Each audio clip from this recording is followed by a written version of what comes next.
निगरान वज़ीर आला पंजाब मोहसिन नकवी की ज़ेर सदारत one window business facilitation centre के क़याम के हवाले से अहम इजलास। कमिश्नर सिल्वर सईद की बजरिया वीडियो लिंक इजलास में शिरकत। फैसलाबाद में one window business facilitation centre के लिए प्लान तलब कर लिया गया। 3 रोज में कमिश्नर और डिप्टी कमिश्नर को तफसीलात फराहम करने की हिदायत की गई। निगरान वज़ीर आला पंजाब मोहसिन नकवी की ज़ेर सदारत one window business facilitation centre के क़याम के हवाले से अहम इजलास। कमिश्नर सिल्वर सईद की बजरिया वीडियो लिंक इजलास में शिरकत। फैसलाबाद में one window business facilitation centre के लिए प्लान तलब। 3 रोज में कमिश्नर और डिप्टी कमिश्नर को तफसीलात फराहम करने की हिदायत। निगरान वज़ीर आला पंजाब मोहसिन नकवी की ज़ेर सदारत one window business facilitation centre के क़याम के हवाले से अहम इजलास। कमिश्नर सिल्वर सईद की बजरिया वीडियो लिंक इजलास में शिरकत। फैसलाबाद में one window business facilitation centre के लिए प्लान तलब कर लिया गया। मजीद तफसीलात जान लेते हैं वकास बेग से।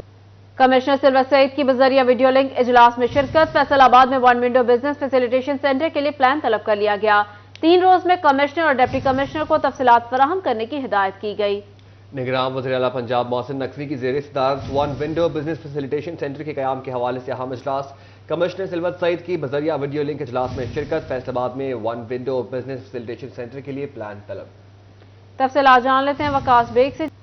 आज बिल्कुल निगरान वज़ीर आला पंजाब सैयद मोहसिन रज़ा नकवी की ज़ेर सदारत जो है one window business facilitation centre के क़याम के हवाले से अहम इजलास मुनक़्क़िद हुआ है, जिसमें कमिश्नर फैसलाबाद सिल्वर सईद की जानिब से बजरिया वीडियो लिंक शिरकत की गई है। इस हवाले से मैं बताते चलूँ कि इजलास के दौरान सीएम पंजाब ने फैसलाबाद, रावलपिंडी, गुजरांवाला, मुल्तान और सियालकोट में one window business facilitation centre बनाने के हवाले से न सिर्फ साइट प्लान तलब किया है, बल्कि 3 रोज में मुतल्लिका डिवीजन के कमिश्नर और डिप्टी कमिश्नर को तफसीलात फराहम करने के हवाले से भी अहकाम जारी किए हैं। इस हवाले से मैं बताते चलूँ वज़ीर आला पंजाब का ये कहना था कि लाहौर के वन विंडो सेंटर में मौजूद सर्विसेज के मॉडल को देखा जाए और दीगर शहरों में भी सनतकारों ताजरों की सहूलत के लिए तमाम तर मुतल्लिका महकमों का काउंटर जो है वो कायम किए जाए। इस हवाले से मैं बताते चलूँ फैसिलिटेशन सेंटर मुतल्लिका डेवलपमेंट अथॉरिटी के साथ न सिर्फ लिंक होंगे, बल्कि सीएम पंजाब की जानिब से मुतल्लिका चैम्बर के साथ मिलकर जगह का इंतखाब करने के हवाले से भी अहकाम जारी किए गए हैं। जी वकास बेग, बहुत शुक्रिया आपका।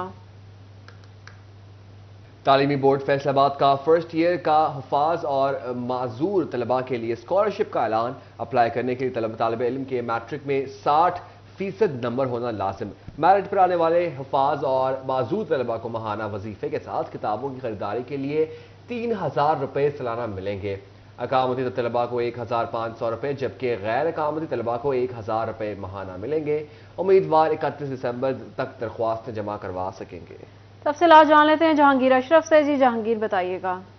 जी, तालीम बोर्ड फैसलाबाद की तरफ से फर्स्ट ईयर में पढ़ने वाले वो तलबा और तालबात जो कि हाफिज कुरान हैं या माजूर हैं, उनके लिए स्कॉलरशिप का इजरा किया गया है। इस हवाले से उम्मीदवारों से दरख्वास्तें तलब की गई हैं। 31 दिसंबर तक वह तमाम उम्मीदवार दरख्वास्तें जमा करवा सकेंगे जो कि हाफिज कुरान हैं और उन्होंने मैट्रिक में कम से कम 60% नंबर हासिल किए हैं। इसके साथ साथ खसूसी अफराद जिन्होंने माजूरी सर्टिफिकेट हासिल कर रखा है सोशल वेलफेयर डिपार्टमेंट से और इस वक्त वो फर्स्ट ईयर में ज़ेर तालीम है और उनके भी मैट्रिक सालाना इम्तहान 2023 में 60% से ज़ायद नंबर हैं, तो वो अप्लाई कर सकते हैं स्कॉलरशिप के लिए।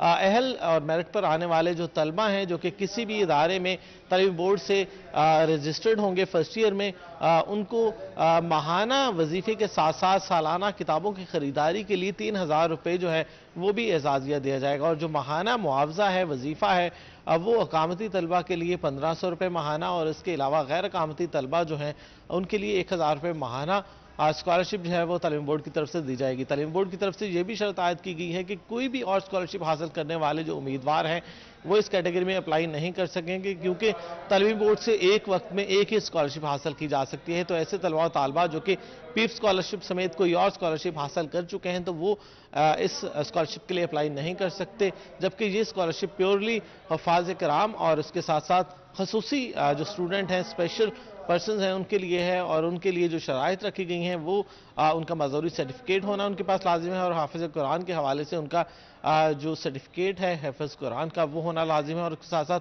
मैट्रिक सालाना इम्तहान 2023 में उनके कम से कम 60% होना लाजिम है। और वो तमाम तलबा तालबा जो कि किसी भी कॉलेज में फर्स्ट ईयर में हैं वो 31 दिसंबर तक इस स्कॉलरशिप। बहुत शुक्रिया अपडेट करने के लिए। चिन्यूट में किसान इत्तेहाद के डिप्टी कमिश्नर आसिफ रजा से मुज़ाकरात कामयाब। खाद माफिया के खिलाफ सख्त कार्रवाई की यकीन दहानी पर एहतजाज खत्म कर दिया। डिप्टी कमिश्नर मोहम्मद आसिफ रजा का कहना था, खाद माफिया के खिलाफ पहले ही सख्त कार्रवाई कर रहे हैं। मुतादिद FIRs और जुर्माने किए जा चुके। काश्तकारों के लिए किसी मुआफी की कोई रायत नहीं। किसान रहनुमाओं ने डिप्टी कमिश्नर की यकीन दहानी पर इजहार इत्मीनान किया। आपको बता रहे चिन्योट में किसान इत्तेहाद के डिप्टी कमिश्नर आसिफ रजा से मुज़ाकरात कामयाब। खाद माफिया के खिलाफ सख्त कार्रवाई की यकीन दहानी पर एहतजाज खत्म कर दिया गया। डिप्टी कमिश्नर मोहम्मद आसिफ रजा का कहना था, खाद माफिया के खिलाफ पहले ही सख्त कार्रवाई कर रहे हैं। मुतादिद FIRs और जुर्माने किए जा चुके। चिन्योट में किसान इत्तेहाद के डिप्टी कमिश्नर आसिफ रजा से मुज़ाकरात कामयाब। खाद माफिया के खिलाफ सख्त कार्रवाई, यकीन दहानी पर एहतजाज खत्म। बात करेंगे वकार घुमन से। जी वकार, अपडेट कीजिएगा। जी बिल्कुल, आज किसान इत्तेहाद की जानिब से चिन्योट में खाद की अदम दस्तयाबी और ब्लैक में फौज के खिलाफ एहतजाज था, जो कि प्रेस क्लब चिन्योट से डिप्टी कमिश्नर दफ्तर तक रैली भी निकाली गई और इस मौके पर धरना भी दिया गया। किसान इत्तेहाद के रहनुमाओं ने डिप्टी कमिश्नर चिन्योट से मुलाकात की है और डिप्टी कमिश्नर चिन्योट का कहना था कि आपके एहतजाज से कबल ही खाद माफिया के खिलाफ भरपूर कार्रवाइयाँ की जा रही हैं, मुकदमे भी दर्ज किए जा रहे हैं और जहां जहां से शिकायत आ रही है उनके खिलाफ कार्रवाई की जा रही है। इसके अलावा उनका ये कहना था कि अगले 3 दिन में जिला भर में जो खाद की जो इस वक्त तासुल है उसको पूरा किया जाएगा और इस हवाले से हुकूमत पंजाब ने भी तमाम जो खाद डीलर्स हैं, खाद बनाने वाली फैक्ट्रियां हैं, उनको 3 दिन का टाइम दिया है और इस दौरान चिन्योट में भी खाद की जो कहानी है इसको यकीनी बनाया जाएगा। उनका ये कहना था कि इसके अलावा काश्तकारों के जो शुगर मिलों के मसाइल हैं उनको भी हर सूरत से हम एड्रेस करेंगे। किसी काश्तकार के खिलाफ कोई इकदाम नहीं करने दिया जाएगा। जिस पर किसान इत्तेहाद के रहनुमाओं ने डिप्टी कमिश्नर के जो इल्जामात हैं उस पर इत्मीनान का इजहार किया। वकार घुमन अपडेट कर रहे थे, बहुत शुक्रिया आपका। फैसलाबाद पुलिस के नफ्सियाती मसाइल में मुब्तला 17 पुलिस एहलकार ताहाल फील्ड ड्यूटी पर तैनात। स्क्रीनिंग के दौरान 17 पुलिस एहलकार नफ्सियाती मसाइल में मुब्तला निकले थे, जिनमें 6 ASI, 7 कांस्टेबल और 4 ड्राइवर कांस्टेबल शामिल हैं। नफ्सियाती मसाइल के शिकार 2 एहलकार चाइनीज की सिक्योरिटी पर भी तैनात हैं। 2 एहलकार एलीट पुलिस फोर्स और 1 एहलकार रीजनल पुलिस ऑफिस में तैनात है। फैसलाबाद पुलिस के नफ्सियाती मरीज एहलकारों का इलाज नहीं कराया गया। IG पंजाब ने नफ्सियाती मसाइल का शिकार एहलकार को फील्ड तैनात न करने का हुक्म दिया था। FBI 1 मार्च को एक्टिव टैक्स पेयर लिस्ट जारी करेगा। माली साल 2023 की इनकम टैक्स रिटर्न जमा न कराने वालों का नाम लिस्ट से निकाल दिया जाएगा। गैर फ़आल अफराद को टैक्स छूट समेत तमाम मुराद खत्म कर दी जाएंगी। जायदाद इंतकाल पर नॉन फाइलर्स को 2 के बजाय 7% विद होल्डिंग टैक्स देना होगा, जबकि गाड़ियों की रजिस्ट्रेशन और मलकियत तब्दीली के लिए भी ज़ायद टैक्स अदा करना होंगे। मज़ीद तफसीलात जानेंगे उमैर अजमत से। जी उमैर, अपडेट कीजिएगा।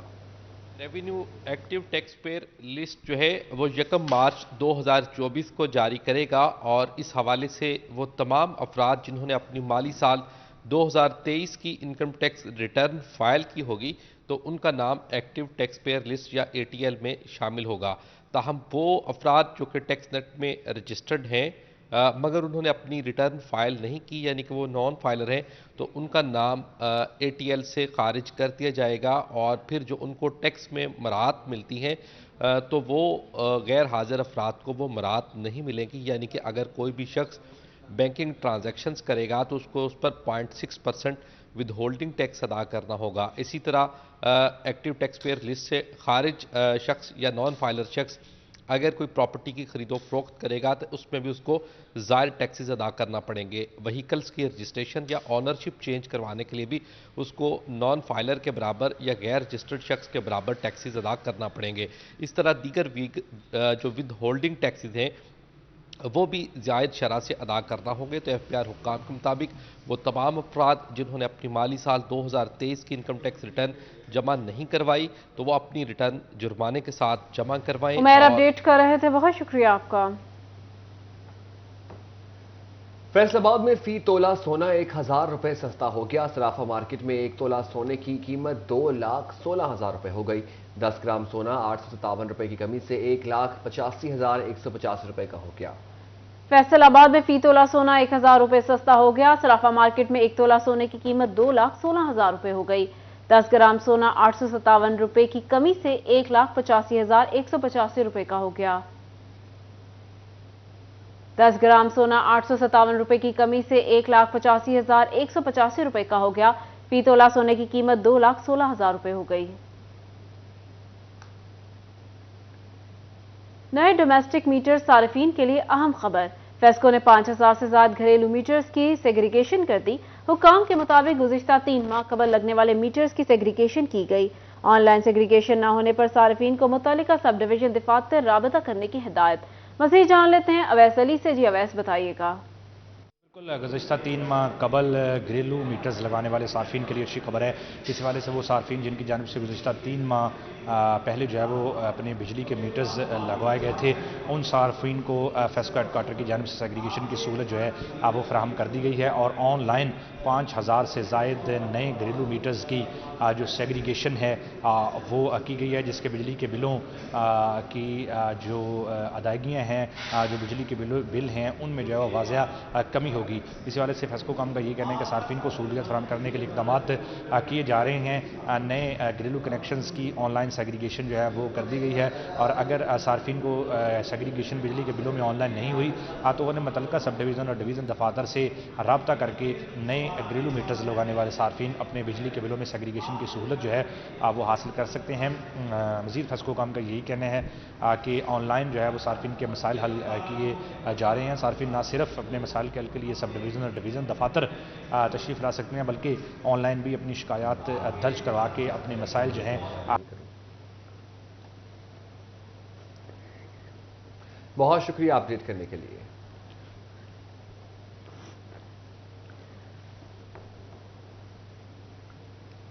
फैसलाबाद में फूड टेस्टिंग लेबॉर्ट्री का मंसूबा इल्तवा का शिकार। फूड अथॉरिटी के रवा साल की रिकवरी अहदाफ भी नामुकम्मल। रीन्यू फूड लाइसेंस और जुर्मानों की अदम अदायगी के सैकड़ों केसेस लटक गए।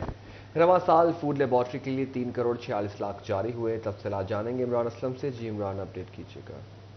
फैसलाबाद में फूड टेस्टिंग की लेबॉर्ट्री की तमीर नो का मंसूबा इल्तवा का शिकार हो चुका है। रवां साल जो है वो 3 करोड़ से ज़ायद के फंड जारी किए गए, लेकिन ताहाल फैसलाबाद में फूड अथॉरिटी हकाम की जानब से जो है इस मंसूबे को पाया तकमील तक पहुँचाया ना गया। इस मंसूबा के लिए 15 करोड़ से ज़ायद के फंड मुख्तस हैं और टेस्टिंग लैब ना होने की वजह से बेशतर जो फूड टेस्टिंग लैब के जो केसेस हैं उनके नमूने लाहौर भिजवाए जाते हैं। दूसरी तरफ फूड अथॉरिटी हकाम की जानब से जो है वो रवां साल के फ़ाइन और फूड लाइसेंस के रीन्यू के जितने भी केसेस हैं वो इल्तवा का शिकार हो चुके हैं और ताहाल जो रवां साल की रिकवरी जुर्मानों की अदम अदायगी के हवाले से जो जितने भी केसेस थे फूड अथॉरिटी हकाम की जानब से जो है वो भी रिकवरी करना बड़ा एक चैलेंज बन चुका है और फूड टेस्टिंग लेबॉर्ट्री की तमीर नो का मनसूबा।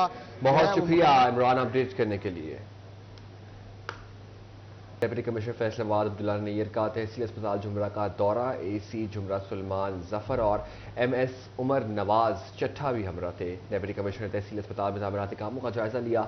AC सुलेमान जफर ने तामीराती कामों पर डिप्टी कमिश्नर को ब्रीफिंग दी। डिप्टी कमिश्नर का कहना था कि तामीराती काम को जल्द और बेहतर क्वालिटी के साथ मुकम्मल किया जाए। तामीराती काम से अस्पताल आने वालों को मुश्किल नहीं होनी चाहिए। डिप्टी कमिश्नर फैसलाबाद अब्दुल्ला नैयर का तहसील हॉस्पिटल जुमरा का दौरा।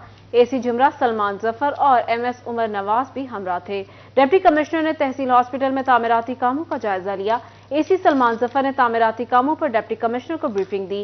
डिप्टी कमिश्नर का कहना था तामीराती काम को जल्द और बेहतर क्वालिटी के साथ मुकम्मल किया जाए। तामीराती काम से हॉस्पिटल आने वालों को मुश्किलात नहीं होनी चाहिए।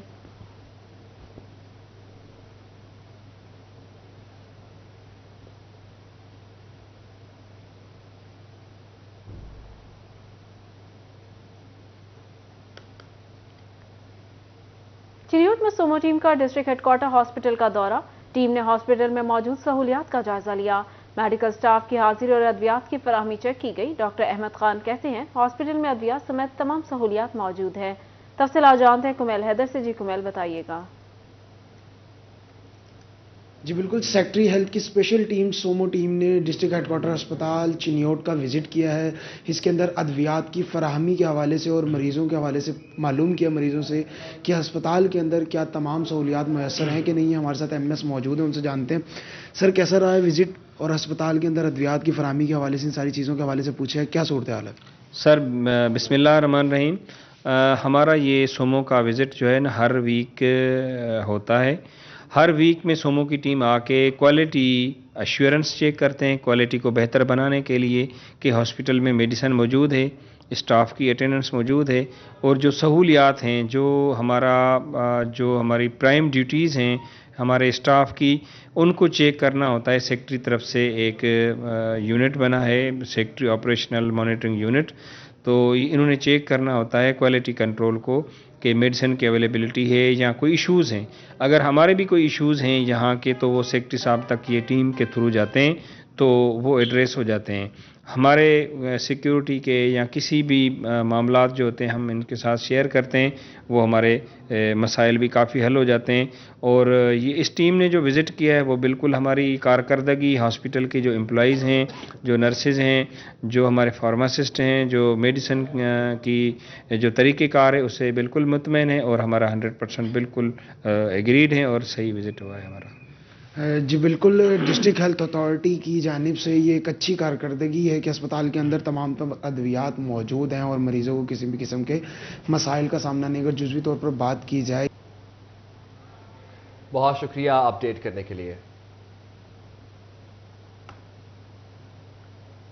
वापडा एलिमेंट्री कोर्स के मेंबरान का फैसलाबाद चैम्बर का दौरा। सीनियर नायब सदर डॉक्टर सजाद अरशद और नायब सदर असलम भली समेत दीगर सनतकारों से मुलाकात की। इसी हवाले से तफसीलात जानते हैं शराज भट्ट से। जी शराज, बताइएगा। वापडा से एलिमेंट्री कोर्स का एक वफ्द जो है उसने आज Faisalabad chamber of commerce industry का विजिट किया है और इसमें ख़ुसूस तौर पर सीनियर नायब सदर डॉक्टर सजाद अरशद और नायब सदर असलम भली से मुलाकात की है। मुलाकात में ख़ुसूसी तौर पर जो एलिमेंट्री कोर्स है उनके तमाम स्टूडेंट्स थे, उन्होंने ये जानना था कि फैसलाबाद चैम्बर जो है उसका फंक्शन क्या है, वो किस तरीके से शहर के अंदर काम करता है, किस तरीके से ताजर बरादरी को फैसिलिटेट करता है, क्या क्या सहूलियात चैम्बर में कारोबारी हजरात को मिल सकती हैं, ताजरों की जानिब से यहाँ जो मेंबरशिप ली जाती है उसका मकसद क्या होता है। ये तमाम सवालात जो हैं उनके जवाब सीनियर नायब सदर डॉक्टर सजाद अरशद ने दिए और एलिमेंट्री कोर्स का ये जो पूरा वफ्द था इसके अंदर वो तमाम स्टूडेंट्स और वर्कर्स भी मौजूद थे वापडा के, जिन्होंने चैम्बर ऑफ कॉमर्स इंडस्ट्री के फंक्शंस को और उनके रोल को समझना था। नायब सदर असलम भली ने ख़ुसूस तौर पर इस मौके पर बताया कि चैम्बर ऑफ कॉमर्स ना सिर्फ टैक्स के मसाइल के अंदर ताजरों की रहनुमाई करता है बल्कि हुकूमत और ताजरों के दरमियान एक ब्रिज यानी एक पुल का किरदार जो है वो अदा करता है। जितने भी ताजरों के मसाइल होते हैं वो बराह रास्त हुकूमत से और हुकूमती इदारों से हल करवाए जाते हैं जो कि चैम्बर ऑफ कॉमर्स इंडस्ट्री के ज़िम्मे होते हैं। और इसी हवाले से जो फैसिलिटेशन और जितनी भी चैम्बर ऑफ कॉमर्स के फंक्शन है उसके हवाले से आगाही जो है वो शराज अपडेट कर रहे थे, बहुत शुक्रिया।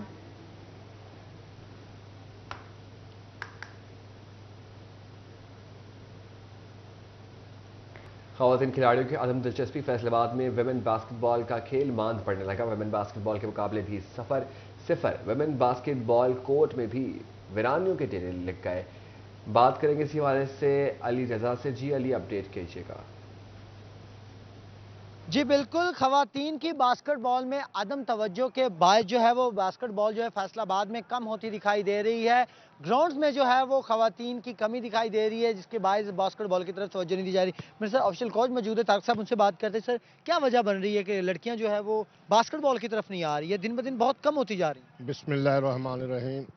लड़कियों की वालिदैन जो है वो इस तरफ तवज्जो नहीं दे रहा है ताकि क्यों हमें सारी फैसिलिटी यहाँ पे फ्री प्रोवाइड कर रहे हैं ताकि बच्चियां अच्छे तरीके से ये गेम सीख सकें, लेकिन बच्चियों का कोई रुझान नहीं इस तरफ।